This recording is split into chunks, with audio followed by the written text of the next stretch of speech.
ครับผมจะมาร้องเพลงตุกการเติบโตของเธอจะมีกันคอยซัพพอร์ตเสมอถึงเวลา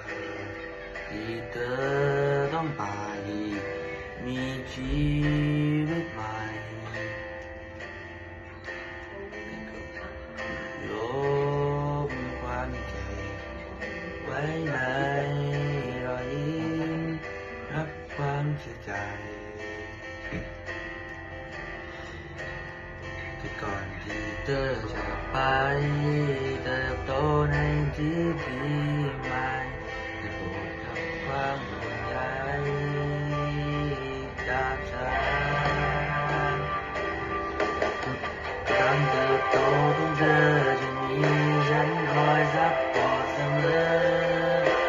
ขออวยพรให้เธอคนใดรักเลยขอเธอได้มีความสุขจนกว่าน้ำตาที่ฉันรินไหลเมื่อโลกโกรธร้ายหรือใครเดินทำร้ายมาฉันรักเสมอ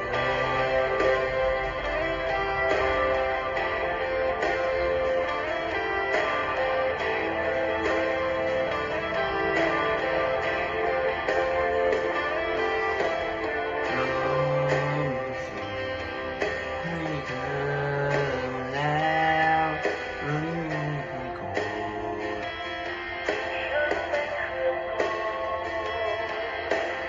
คืนเท่าไหร่ให้เธอเลือกแล้วมันยอมเข้าใจ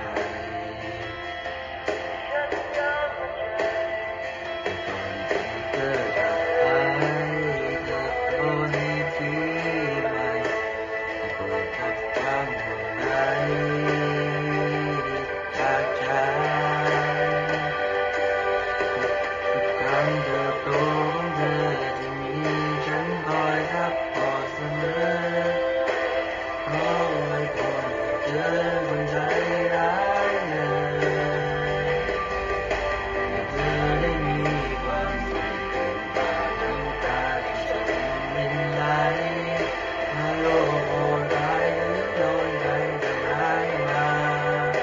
ฉันรักเธอได้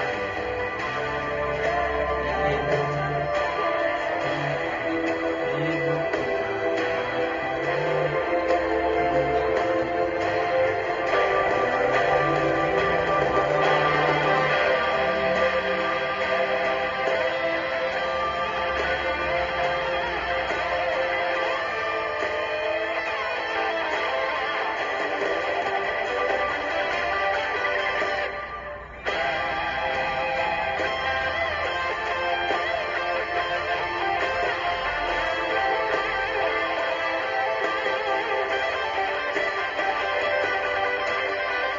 การเติบโตของเธอจะมีฉันคอยซัพพอร์ตเสมอขออวยพรให้เธอคนใจร้ายเลยให้เธอได้มีความสุขจนกว่าน้ำตาที่ฉันรินไหลเมื่อไรที่เธอโดนทำร้ายโลกโห